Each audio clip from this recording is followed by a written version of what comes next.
Good evening, and welcome to Pittsburgh Magazine's first virtual Women in Business event of 2021. I'm Betsy Benson, the publisher of Pittsburgh Magazine. We are excited to be with you here tonight to honor 4 amazing businesswomen in our community. And I would like to start by thanking tonight's sponsors: Pressley Ridge, the Center for Women's Entrepreneurship at Chatham University, S&T Bank. There are a few things to keep in mind to ensure everything runs smoothly this evening. Please make sure to keep your mic muted when in the main meeting room. Don't forget to update your name so that it appears as first name, last name, and then business name. Select speaker view in the top right-hand corner, but when you move to the breakout session, we recommend you change the setting to gallery view. Please submit any questions you have for Dorothy Andreas, our keynote speaker, via the chat. If you run into any technical issues, send a message via the chat. Our Katie Miller and Casey Mahaven are on hand monitoring it to offer help as needed. Now let's review the agenda. First, we'll hear from our nonprofit partner, Pressley Ridge. Next, we'll move into the first breakout session. This will happen automatically, like magic. You don't need to do a thing.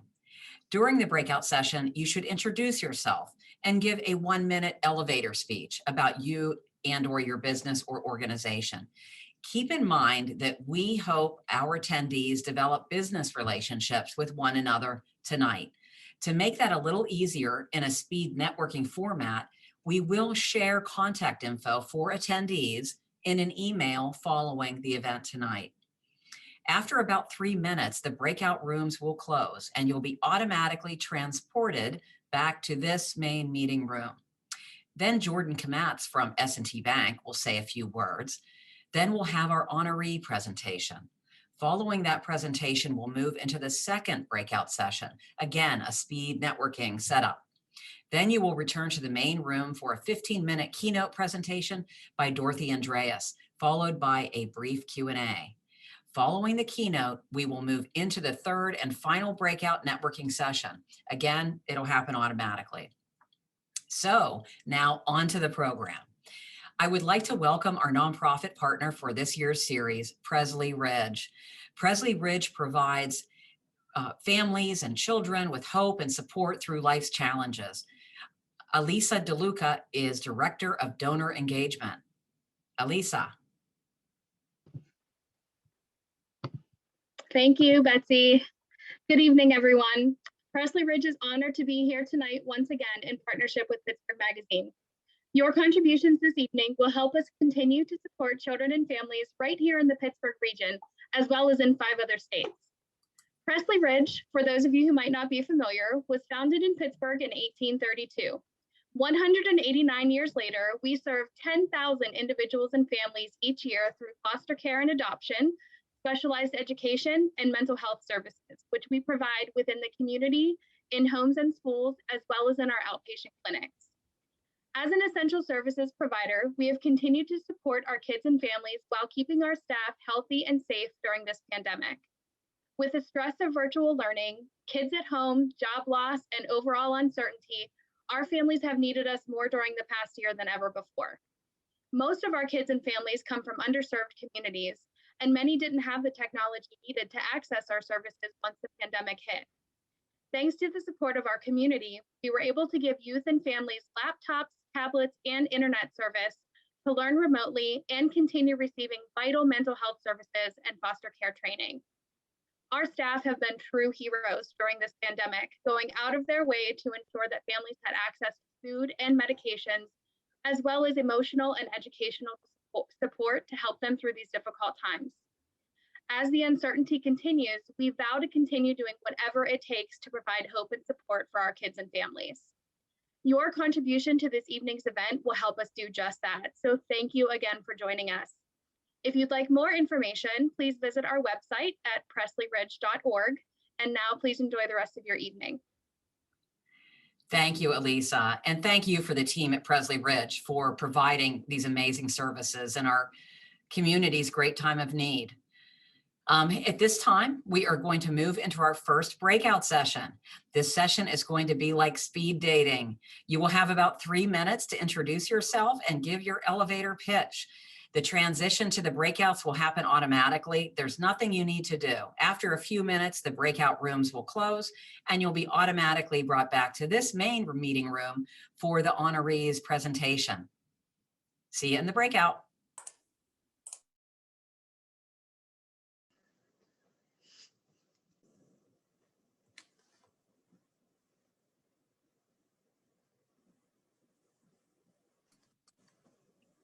Welcome back. We hope you enjoyed your conversations. Reminder, we will be sharing contact info. So if you'd like to continue the conversation with someone that you've met, we'll try to make that happen for you. Now, here to speak on behalf of S&T Bank is Jordan Kamatz, Executive Vice President and Director of Sales Strategy at S&T. Jordan. Thank you, Betsy. Good evening, ladies. S&T is truly honored to be part of this event and have an opportunity to network so many incredible and brilliant people, women in particular, in partnership with Pittsburgh Magazine.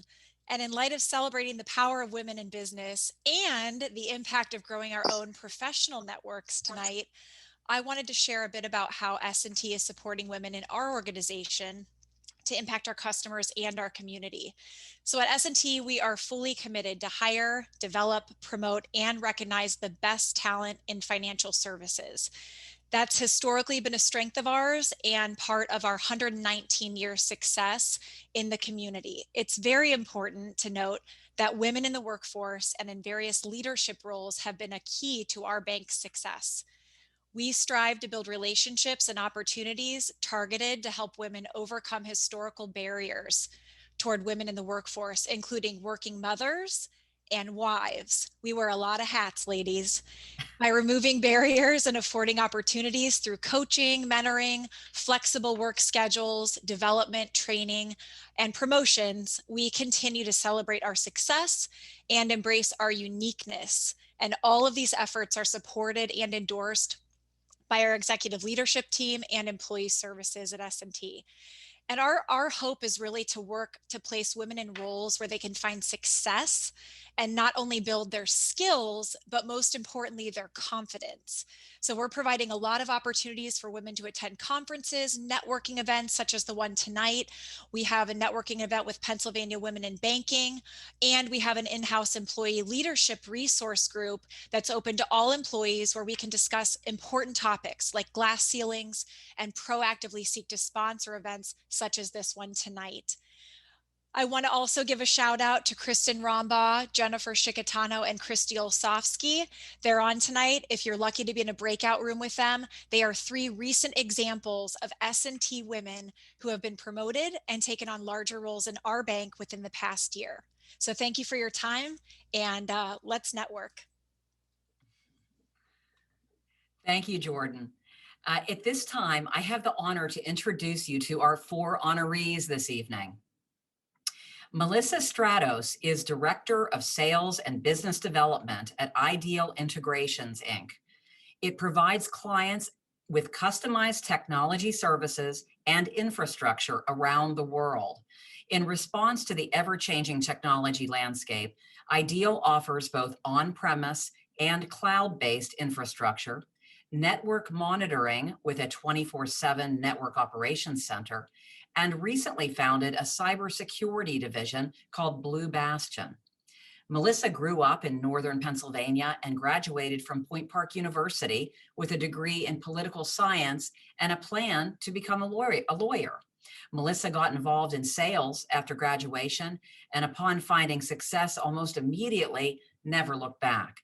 During 10+ years in technology sales, Melissa worked with Ideal as a partner, finally joining the organization as a department head in 2017. Founded in 2003, Ideal has been recognized multiple times as one of the region's fastest growing private companies by the Pittsburgh Business Times, was most recently recognized on the list of best places to work by Pittsburgh Post-Gazette, and has been listed on the Inc. 5000. The Pittsburgh-based company has 70 employees. Congrats, Melissa. Please say a few words.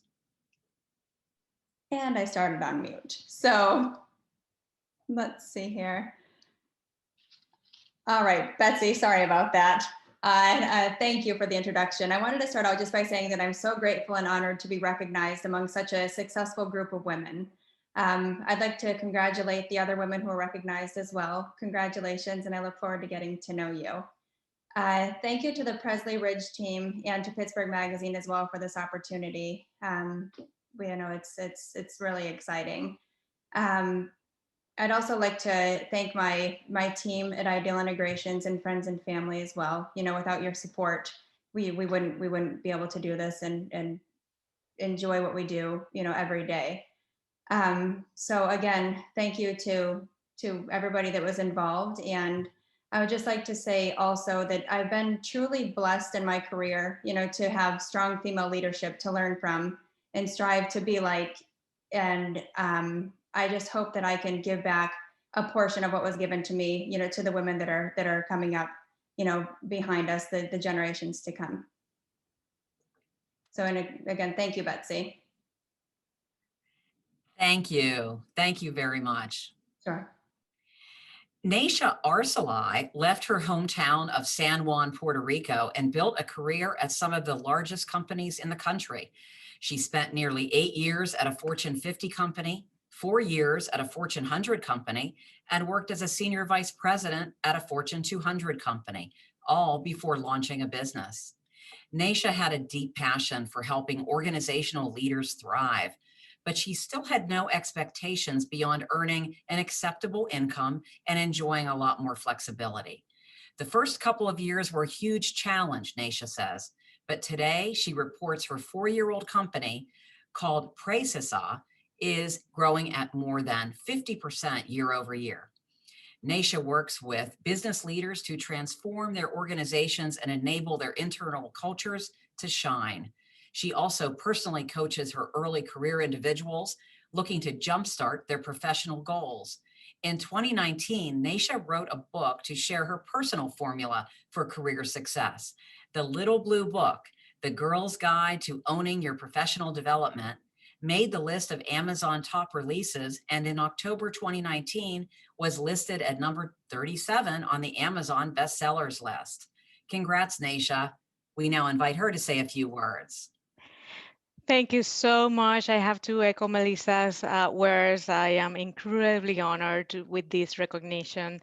To Pittsburgh Magazine for the selection, and Betsy for your leadership over years, recognizing so many Pittsburgh luminaries.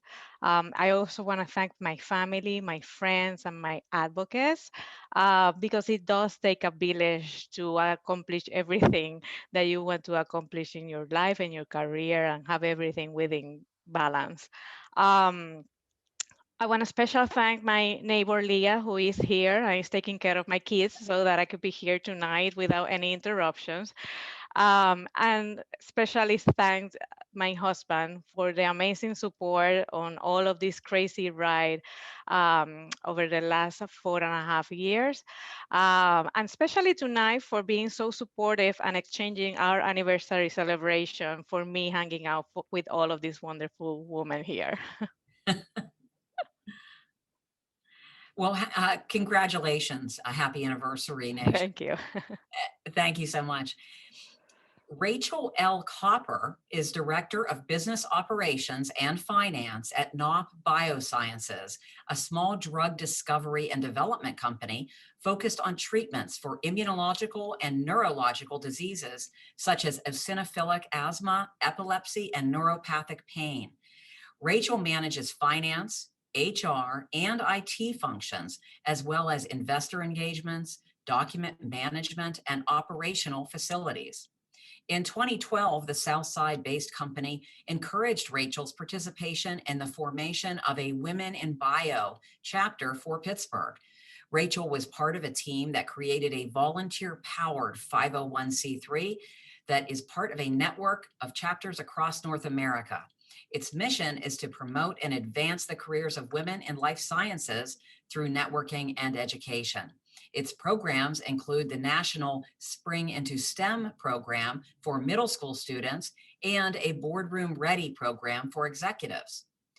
among many other programs. Born and raised in Louisville, Kentucky, Rachel has lived in Pittsburgh for 26 years and has worked for Knott for more than 13 years. She says she is proud that Pittsburgh is an emerging center of biotech innovation. Congrats, Rachel. Please say a few words.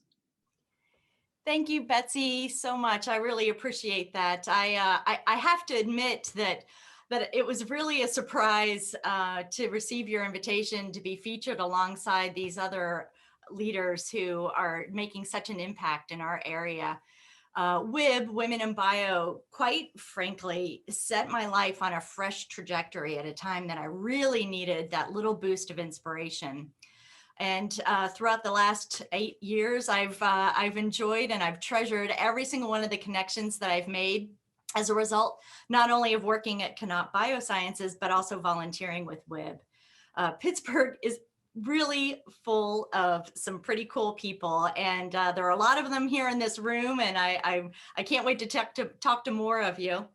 But actually, as a person who prefers to work behind the scenes, I had no way of knowing 8 years ago that I'd end up leading a 3,000 person organization across North America. And then getting recognized for it is too much. So thank you, WIB. Thank you to Babs Carrier for introducing me to WIB. Thank you, Lisa Idasico, for this nomination, and a big round of applause to Pittsburgh Magazine and Pressley Ridge for recognizing our region's amazing businesswomen. Terrific, Rachel. Thank you. Michelle Pagano Heck is president of Nonprofit Talent, LLC, a company specializing in leadership, transition management, and executive search for the nonprofit sector. Her client roster is a who's who of Pittsburgh nonprofits. 4 years after she co-founded the company in 2013, Michelle became the sole owner, expanding the staff to 7 professionals and adding services to include leadership, transition consulting, and organizational staff development, as well as executive search. In 2020, Nonprofit Talent launched a partnership with the Executive Action and Response Network, an initiative to recruit and hire more Black Pittsburghers into executive roles.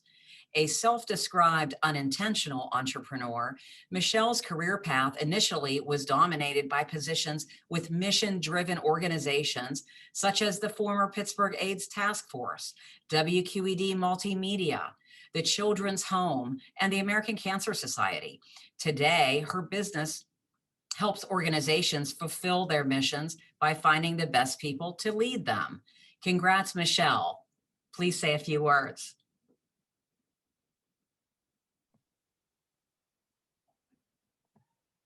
Good. I just wanted to make sure I unmute properly. Thank you so much, Betsy. What a lovely honor it is to be here this evening with my colleagues also recognized, but also with, I'm now looking at 80 participants this evening. So thank you so much. I want to thank Pittsburgh Magazine. You're always a leader in ensuring that women have their rightful place in terms of the community and in terms of our economy and our businesses. Thank you to S&T Bank for your support, as well as to Pressley Ridge, certainly a fantastic nonprofit serving this region. I do want to say thank you to my family of origin, I'll call them. I think my mother is here. Certainly my parents raised children to believe that they could pretty much do anything that they set their minds out on, and I'm deeply appreciative of that. And I want to thank my husband, Chris, and my daughter, Annie Grace. As an entrepreneur, it's long hours, very volatile markets, and some really challenging times, but also some really good times. And they have been incredibly supportive and patient. I also want to thank my friends in Pittsburgh who are family. When you move here without family, you create your own family in Pittsburgh. And thank you to my friendships for that. And then last but not least, I just certainly want to thank the nonprofit organizations in this community, as well as all of the wonderful people that I have had the opportunity to work with as candidates. Both the organizations and candidates trust us and continue to engage nonprofit talent as their partner in talent management And we are deeply appreciative to the sector for the support it's given to us over these years. So thank you all, and I'm looking forward to continuing the conversation well past this evening. Thank you, Michelle. And thank you, Michelle's mom, Mrs. Pagano, for joining us tonight. Those are really four amazing stories, four amazing women, right? Keep in mind that the full profiles you can find at pittsburghmagazine.com, or if you maybe missed it, it's the January, February issue, still available if you'd like to get a hold of a copy. All four of them were extremely articulate in talking about their inspiration, and I just want to make sure that everyone gets the most out of their stories. At this time, we are going to move into our second breakout session.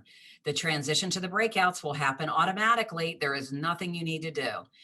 Make the most of your few minutes, and we'll be back in the main meeting room for our keynote presentation. See you soon.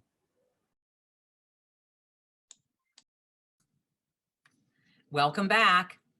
We hope you enjoyed your conversations. I know I did. At this time, we would like to welcome our keynote speaker, Dorothy Andreas. Please be sure to submit your questions via the chat. I'll be keeping an eye on the chat, and I'll communicate some of your questions to her at the conclusion of her talk. Dorothy, I'm so thrilled that you could be here with us tonight, and I'd love to introduce you at this time. Dorothy was putting herself through college in 1980 when she discovered her entrepreneurial spirit. She promptly quit school and sold her car to make a down payment on her first salon. She was 19 years old. That was the first of 4 salons, and in 1998, Dorothy opened the famous Sewickley Spa, which was followed by spa locations in Ligonier and at the Wisp Resort in Deep Creek, Maryland. In 2004, Dorothy founded Spa Edge, the first technology company to offer online printable cards for the beauty industry. This innovative concept transformed the beauty industry by reducing costs and enhancing convenience for both spa owners and users. In 2007, Dorothy launched eGiftTech.com, a service for retail websites to offer instantly printed gift cards to their clients. Along the way, the Pittsburgh Business Times recognized the Sewickley Spa as one of the top 100 fastest growing businesses. And in 2003, Governor Ed Rendell recognized Dorothy Andreas as one of Pennsylvania's best 50 women in business. In 2012, Dorothy was the recipient of the Top 25 Most Influential Women Award from the Pittsburgh Business Times. And truly, these are just a very few of the highlights of Dorothy's impressive career. Today, she is focused on writing, consulting, speaking, and really sharing her knowledge with others. Her business acumen and bold thinking have always been an inspiration to me, and I'm thrilled that she agreed to speak to us tonight. Betsy, thank you so much for that beautiful introduction. And Melissa, Naisha, Rachel, and Michelle, congratulations to you. It takes a lot of hard work to get there. And thank you to the sponsors. And ladies, thank you for joining in on this super sexy topic of conflict. So let's jump right in. So our gut instinct tells us when something is off or something is on. And how does that happen? And what do we do with that? In my book, Conflict Revelation, it's divided into 3 parts. And the first part is about embracing our inner conflict. There's inner conflict, and that's all the, things that go on in our head. And then there's external conflict, and that's how we deal with everything that's in front of us. So when I talk about embracing inner conflict, it's like those little micro behaviors that we have that like pop up, the little self stories in our head that when they're good, we flow and everything moves. When they're bad, it's a blockage. It's like a trigger, and oftentimes our buttons will get pushed. So where these come from, typically I've immersed myself in the education of personal development and leadership development for the past 40 years. And I've have been in the business of employing women and serving women for most of my life. And what I find to be true with everybody is that something happened when we were little and we made a decision about it. And then we live our life as if that's true. And things happen even as adults, like something pivotal happened. We made a decision, and then we live our life that way. And we expect that everybody else in the world lives their life that way as well. But that's simply not true. Everybody has their own set of stories. So I like to sort of describe it this way. So imagine like you are a ball of red, and this ball of red is every single thing that comprises you, how you think, how you speak, how you act. And then the person you're interacting with, which could be a partner, a spouse, an employee, a child, a friend, a volunteer, they are a ball of blue. And the two of you come together, and now you have like purple. And what do you do with purple?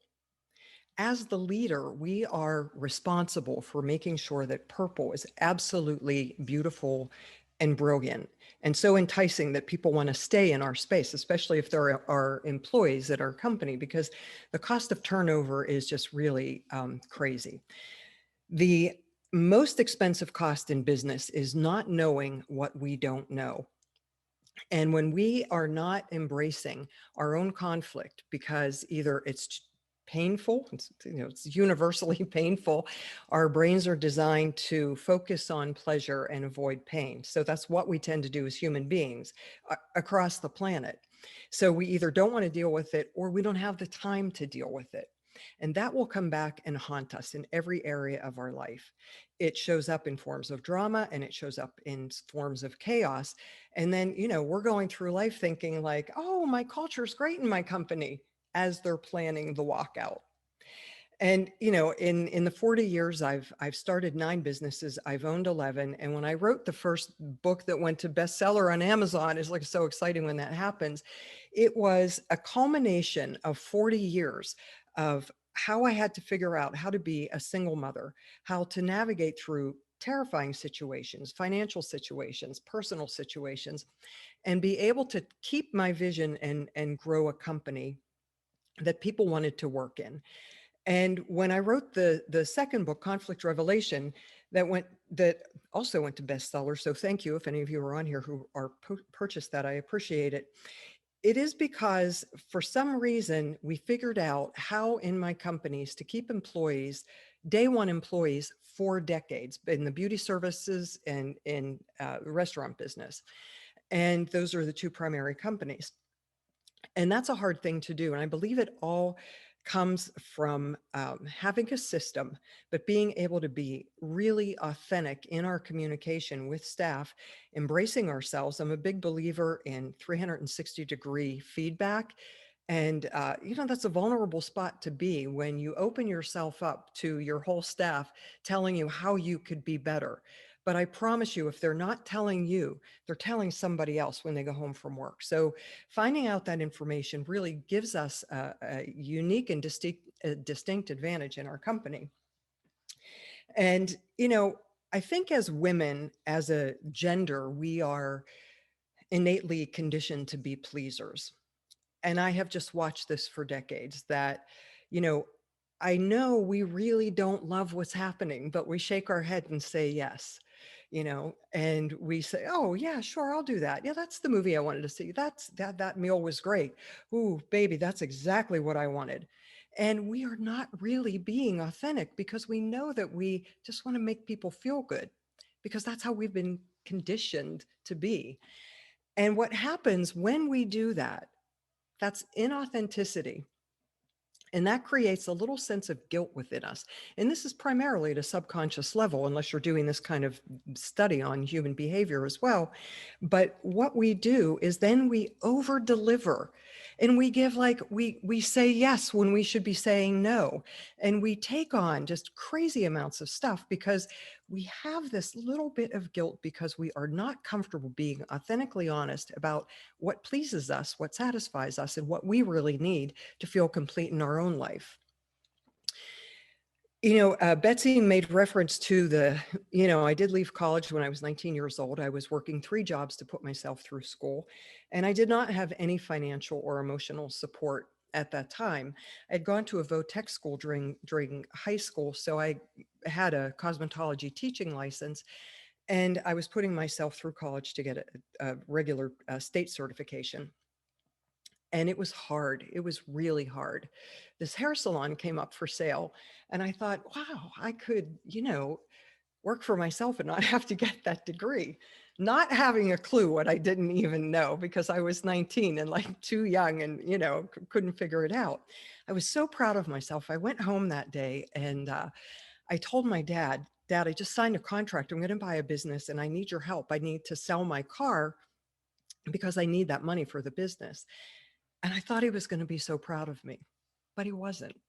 He looked at me and said, you're really not smart enough to do something like that. And I don't want to be a part of watching you fail. And in that moment, I made a decision that I would spend the rest of my life proving him wrong at a tremendous cost to me and everybody who was in my life. And, I share this with you because we all have people who are in our lives to support us or sabotage us, and their sabotaging of us has nothing to do with us. That's their story. But what that does to us, we don't stop loving or caring for that person. We stop loving and caring for ourselves. What would happen every time something would go wrong in my business, that little voice would pop up and I would go, oh, not smart enough, not good enough. What was I thinking? How could I do this? I don't even know how to interview people. I don't know how to fire people. I don't know how to do inventory. I had to learn all of this stuff. And I was flat broke. I mean, I had no money. And, in 1980, there weren't really programs that supported young women in business. They just weren't there. So, I share that story because what other people say isn't what we have to believe to be the way that we are. So find the good stuff, mine for the gold, and go with that. In the second part of Conflict Revelation, I talk about educating ourselves. And I run a lot of workshops and people will always say to me, well, where do I go? How do I find it? Where do I look? And here's what I'd like to share. We all have commonality in situations and relationships. And there's patterns, we have our friends come in and out and boyfriends and girlfriends and situations. And there's a lot of the same themes that happen. So whether it's a situation or a relationship, look for the common threads, and the common threads that you find that work in the situations and work in the relationships, build on those. And the common threads that you don't like, and I can speak to this because I spent like decades inviting the wrong people in the wrong situations into my life. And it was only when it was costing me so much that I had to say, okay, the one in common with this is me. And why am I inviting this into my life? So, look for those common threads. And when you find the common threads with the things that you don't like, go investigate. Look in the mirror. There's this famous saying, if you spot it, you got it. And we only get triggered and upset by other people because those are unresolved pain points within ourselves. And that's a hard concept for us to think about, especially when we are, hugely furious or upset with somebody else. If it was not our unresolved pain point, it wouldn't even be an issue for us. We'd just move on about our day and go, oh yeah, that's interesting. So that's where to look for common themes. And then in the third part of my book, which is on executing a plan, I'm a systems person. I have learned over the years, you can't open multiple locations of a business. You can't open multiple businesses unless you have good systems in place. So, talent can't be transferred, but systems can. So systematizing your businesses really reduces so much drama and chaos. And I encourage you to really always be constantly looking for ways that you can systematize things. And, once you have it systematized, that's a package that you can then sell. I mean, what I do with my consulting clients right now is I coach them how to scale to the 7-figure mark because I built enough systems that I have the systems in place to share with them. So, I digress here, but the systems are really important to executing the plan. So when we think back to the Great Recession of 2008, 2009, by the end of 2009, 30% of the spa industry was gone in the country, just gone. I mean, businesses have cycles, but 30% of an industry to be knocked out is really a lot. And that was tough, but we weathered that. We weathered that okay. I was always surprised it didn't hit us worse than it did. But by 2015, for whatever crazy reason, whoever was left standing got knocked out of the water. And it was a scary year. It was one of the scariest years in my life in business. And, you can't talk about this. You can't let the public see what's happening. There's front stage, how we engage and interact with our clients, and there's backstage, everything it takes to get to the front stage of the business and make it look seamless. So my fabulous manager, Janelle McMahon, who I believe is on here, is the woman who bought my business. And it's just delightful to watch her take it to the next level. We did this transition a year ago, and she's been with me for many years. So she was the only person I had to talk about how terrifying that was. And during that time, we realized that we had to come up with a plan to protect two very important things, our reputation and our staff. We protected our staff by keeping the full health benefits in place, and we protected our reputation by keeping our advertising in place, because advertising is absolutely critical. It's what people think of when they think what they want to do. What ad did they see? What message did they hear? So, from that perspective, I couldn't take a paycheck. Well, actually, I made $16,000 in 2015. It was a gut-wrenching year. But by the time December rolled around, because we had borrowing power, because we had a reputation, because we had a staff in place, when Christmas rolled around, we didn't have any competitors left. And we were selling crazy, really healthy gift card sales. And healthy 6 figures of gift card sales in December. We hadn't seen those numbers since pre-recession. So that was really pretty exciting. And it made Janelle and I step back and look at how we really took care of what was important. And that's how we got through that. And we thought we got through that. And then, just because we can, I'm going to talk about the 2016 election cycle. Because what this did was divided my company in a way that I had never seen it. Our staff has been together for decades, and they love each other. And here we had this deep political divide where people didn't even want to have lunch next to each other. And so I had to come up with a plan that could unite everybody again, make everybody fall in love, and then get them in a state of mind that I could, really run the plan that I saw needed, what we really needed to do. So, my staff knew me, they knew my story, but I really, for the past decade, haven't been in the Sewickley Spa all that much. I speak, I run workshops, I wrote a couple of books and the book tours and all that. And, they viewed me as the person who pulled in the parking lot in a nice car. And so I changed up a staff meeting, and I decided to just get really honest and vulnerable with them and tell them my story, the good, the bad, and the ugly. They didn't know that I weighed 97 pounds my first year in business. Now, I'm 5'8", so 97 is pretty darn skinny. It's like a size 0. I couldn't afford food and the rent in my business. I couldn't afford food. I lived on a sandwich that my assistant brought in every day. I couldn't let her know what was happening. By this point, I didn't live at home anymore. And how terrifying it was, terrible, abusive relationships that I had to claw my way out of those while keeping a smile on my face and going to work every day and looking like everything is wonderful and, perfect. And it's the walls are falling down behind us. So I got very real about how hard it was to build this business. And that put them in the state to buy in to the next thing that I wanted to do. And that was, I needed them to fall in love again.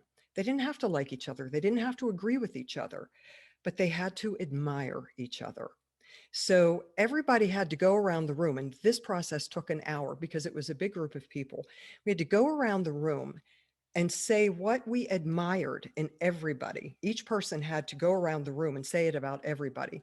We didn't even get halfway through, and people were just sobbing. It was just an absolute love fest for 2 reasons. First of all, none of us knew that we showed up to everybody else that way. And then how hard it was for us as women to accept admiration, because we don't. Somebody says, oh, that's a nice suit. And then you go, oh yeah, I got it on sale at Marshall's, rather than thank you. And that was a really profound episode for us. And now they were really, truly in the state that I wanted them to be in, where I said to them, we are going to implement 3 mission critical moves in this business that you will start tomorrow that will double your income by the end of the year and raise revenue. And they were receptive to it because we connected. So this connection is so critically important.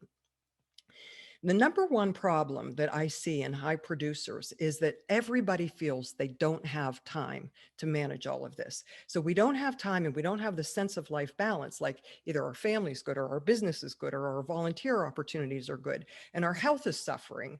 We've stopped connecting spiritually. All of that stuff kind of falls apart because we don't have this sense of balance or a system. So in 1995, my world was falling apart. I had a business, a salon and spa over in Regent Square. I had a product company. I was an importer distributor for a beautiful product line from Italy. And I had a marriage that was failing and 2 little boys. And I had just been elected as the international president of an organization, first female and youngest person ever. So I had set my life up for a couple of months, amassed a wardrobe for stage work and set my business up in the care of a manager. Everything was great. My first official duty was to go to New York and meet with a group of Japanese delegates and a translator. While I was in New York, there was a ice storm in Pittsburgh, and there was a power surge and our house caught on fire. And we lost everything we had but the clothes on our backs. We had a shell of a house and what was on our back. So we had to move into temporary housing. Our friends donated clothing. It was just crazy. And then later that week, I learned that my business manager was wreaking havoc in my bank accounts and I had to fire her. And here I am about to step into this big position. So the director of the organization called me and said, you know, we know that you've had some personal and some professional crisis happening. So we want to let you know that Joseph is ready to step in and take over your term. You know, I was elected, ladies. I wasn't like appointed. This was an election and I won it by a landslide. And I didn't even know that was going to happen. And all I could think was, for the rest of my life, the story will be, she couldn't handle the stress. So what did I do? I slept for 5 hours a day and I worked for 19. And then I was really killing myself. And one day my little boy climbed up on my lap and he said, "Mommy, you're just no fun anymore." And that devastated me. I deconstructed my life. I took everything apart, everything apart, relationships, finances, every piece of my life, I deconstructed and then reconstructed in a way that served me, my family, my business, and the organization really to the highest level I was capable of. When enough people started commenting on the productivity, I decided to turn it into a workshop and I offered it as a value add to my product sale. So I'd fly into a city, I'd rent a ballroom and I would bring salon and spa owners in and I would, you know, sort of pitch my product. And then as a value add, I would offer the time management workshop. The time management workshop ended up being way more fun than the product company was. And I taught that for many years. So as I wind down here, ladies, there are a few things I'd like to share with you. So I created a slide deck on conflict resolution. It's the variation of a program that I teach for corporate level managers in chains. And I'm sharing that with you. You'll get that tomorrow. And I have the time management course that it's a 3-part online course. And then I do 3 months of online coaching along with that. So it's the time class, thetimeclass.com. I've reduced that price until Saturday morning to make a special offer for you. And 50% of all sales that come in before Saturday morning from this group, I will donate back to Pressley Ridge because I truly believe in what you do. And so anyhow, the information about that will be shared with you in a packet from Betsy tomorrow. But please, you know, enjoy what you get. And I hope that you got some value out of these tools and these lessons that I've learned. And I've been so fortunate and so blessed to be able to share with other people. So thank you. And I look forward to some juicy questions here.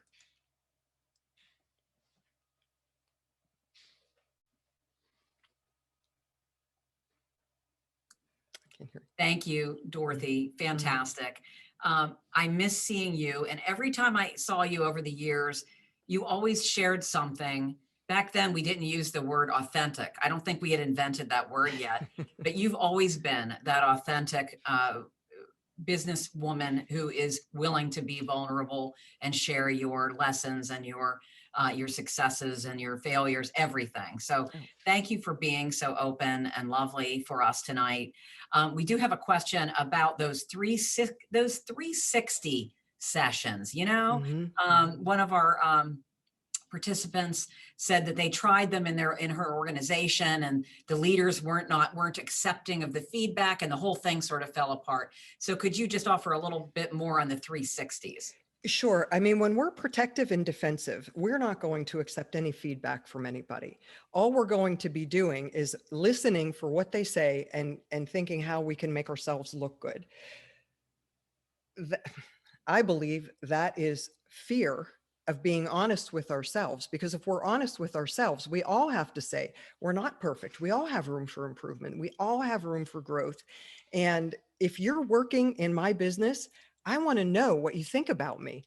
I don't want you, if we aren't communicating with our staff together, them with me and me with them, in a way that everybody understands where everybody's going and how we can clearly follow that vision, people make it up. They make stuff up.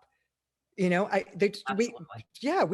just make it up. So dropping that fear and getting into a vulnerable place. I mean, there has to be a tremendous amount of trust in an organization for the high level leaders to be able to hear from the low level assistants about what's not working. And, it's just creating an environment of trust by consistency. I believe trust comes from cleanliness. Cleanliness breeds trust in a business. Clean books, clean space, clean restrooms for your clients to use, clean thinking, clean, look, I swear like a sailor. I will never do it in a public forum because I would be representing my business that way. And it's just, people want consistency and cleanliness in our thoughts and our behaviors. And, yeah. It's interesting metaphor. Will the spa industry survive COVID?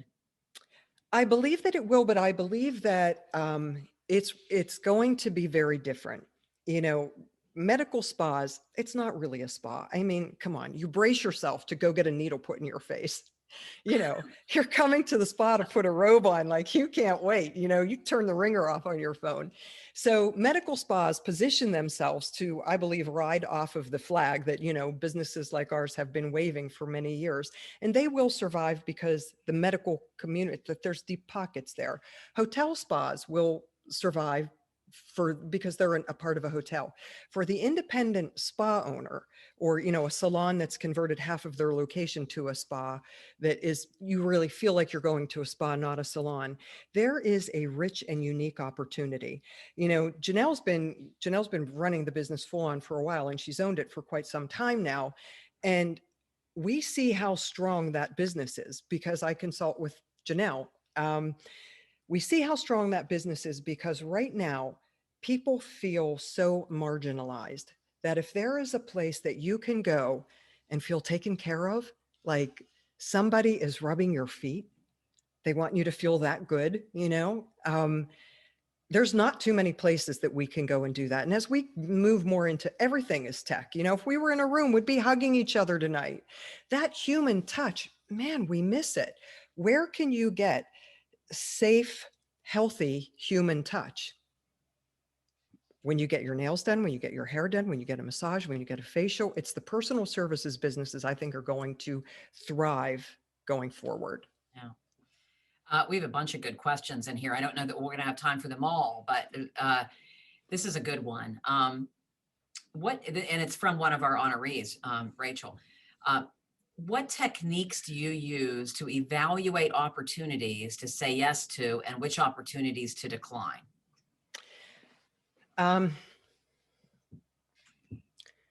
Most every opportunity that I've moved forward with was one I created for myself.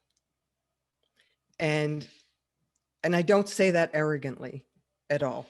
I say that like that comes from there's a problem. And truly, problems are what make us happy. And I know that sounds crazy, but when there is a problem, we have a unique opportunity to find and create a solution for that problem. Now, if it's an innovative solution, gift cards didn't exist. You couldn't go to somebody's website and press a button and get a gift card that printed out. That was a crazy idea that I had in the early 2000s because I put myself in a workshop where it was about business growth, where we put ourselves in situations that we would create our own opportunities. And it took me a year to find code writers who would say, yes, someday you will be able to press a button on your computer and print out a gift card. It just didn't, people thought I was crazy. And then I was able to turn that into another company that truly transformed an industry. So that was an opportunity that I created to solve a problem. The problem was December 15th, we had to close the spas down because we have basically, women are naked in a robe and slippers, and we have men lined 15 deep to buy gift cards because all of my advertising was in, at one point I wondered, am I in the gift card business or am I in the spa business? And it was a conflict in my business. It was a bottleneck. So I would say, look for the bottlenecks in your organization and look for creative ways that don't yet exist. And then create your own opportunity. And if your gut instinct feels right about it, just go with it. I go with my gut on everything. I go with my gut on everything. And I really stop and pay attention. And I also try to look at a situation, if it's presented to me, from three sides. Okay, here's the fun, good side.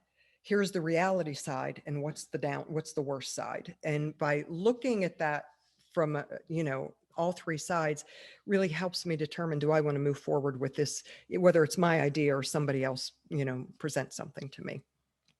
So I hope that clearly helped. It's great. And really, all of your observations, I think, are fascinating. You have a unique way of putting together these contradictory ideas and making them make sense, like embracing conflict. Like, what? We don't want to, and problems make us happy. And they do, because if we didn't have a problem, we couldn't create a solution. And the solution is ultimately what makes us really happy. Same thing in relationships. You're having a problem in a relationship and you have a breakthrough in communication. You get really close to that person because you've gone through something together and you understand each other at a deeper level. If you didn't have the problem, you wouldn't find that happiness. So, and it's the same thing with failure.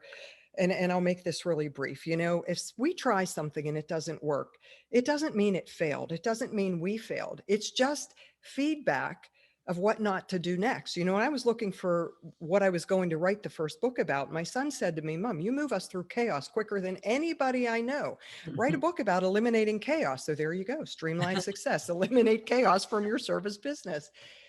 If I got tripped up in things that didn't work, I'd be under my bed. I mean, for those of you who know my story, I brought in a crazy partner who almost took down the company and me in the meantime. And I couldn't get off my couch for a couple of weeks. And then one day I was just like, wait a minute, I'm smarter than him. My mother used to have this saying, oh God, Mommy, I love you. She used to say, the dumbest woman is smarter than the smartest man. She was dead at that time, but I remember lying on my couch feeling like I just want to eat a bowl of Cheerios. I don't want to deal with this situation. And I was like, wait a minute, my mother told me I was smart. My dad might not have it. Boy, my mother did. And I just was so caught up in the tension and the fear that I couldn't see the creative way out of it. And as soon as I realized, wait, this is only going to get fixed by me, the solution happened and I was able to fix it. Yeah. Well, it's been a pleasure. And I know that many of our attendees tonight will want to connect with you and read your book. I know one of the books, The Conflict Revelation, I found really, really fascinating. But at this time, we're wrapping up our keynote and we're going to move into our final breakout session. Feel free to talk about one of the themes that Dorothy raised tonight. We'll do those transitions automatically as we have the last two times. See you in a few minutes. I hope you enjoyed your breakout session and enjoyed the event as a whole. Thank you again to Dorothy for reminding us that embracing conflict is a good thing. One thing missing, other than the hugs and the glass of white wine and all that good stuff, was we don't have an event photographer. So at the end of these events, we like to take a digital photograph of the group. So at this point, I'd like to ask everybody to pose for a few quick digital pics. Okay, so ready? 1, 2, 3, smile. We'll do it again. 1, 2, 3, smile. Perfect. I think we got it. Thank you again. Congratulations to our honorees. Everybody was talking in the chats and in the breakout sessions about what an impressive group we have.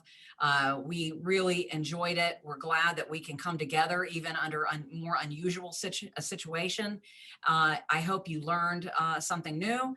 I hope you met someone new, and I hope that you follow up with people that you met tonight. Create relationships, business relationships. Women need to support women in many ways, and we hope to see you again soon, maybe even in person. So have a good night, everyone.